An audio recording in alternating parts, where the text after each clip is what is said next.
Hi friends, good evening. இந்த மக்காசோளம் வந்து எங்களோடது தான். ஒரு 40 சென்ட் போட்டிருக்கோம். இந்த 40 சென்ட்டுக்கு வந்து ஒரு டன்னுக்கு வந்து 2500 கொடுக்குறேன்னு சொல்லிட்டு வியாபாரிங்க வந்து சொல்லிட்டு போயிருக்காங்க. ஆனால் வந்து விவசாயிங்களாம் எவ்வளோ கொடுக்குறீங்கன்னு சொல்லிட்டு மறக்காமல் என்னை கமெண்ட் பண்ணுங்கள். நாளைக்கு தான் வந்து வியாபாரிங்க வந்து வரேன்னு சொல்லியிருக்காங்களாம்மா. அதனால தான் நான் வந்து இப்போ வீடியோ பிடிச்சி போடுறேன். ஏன்னா நீங்கள் சொல்கிற பதில் தான் வந்து நான் வந்து அவங்கக்கிட்ட கேட்கணும்.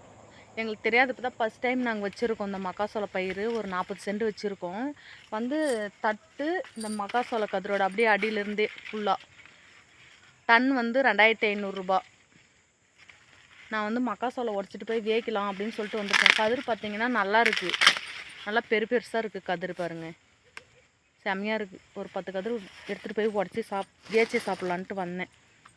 வித்த கதிரெலாம் உடைக்கக்கூடாதுமா அப்படின்னு சொன்னாங்க. இருந்தாலும் பரவாயில்ல, நம்மளுக்கு இல்லாத என்ன பொய் அப்படின்னு சொல்லிட்டு சாக்கு கட்டு தூக்கின்னு கொடுக்கணுன்னு ஓடி வந்துட்டேன். ஓகே ஃப்ரெண்ட்ஸ், மறக்காமல் கமெண்ட் பண்ணுங்கள். Bye friends.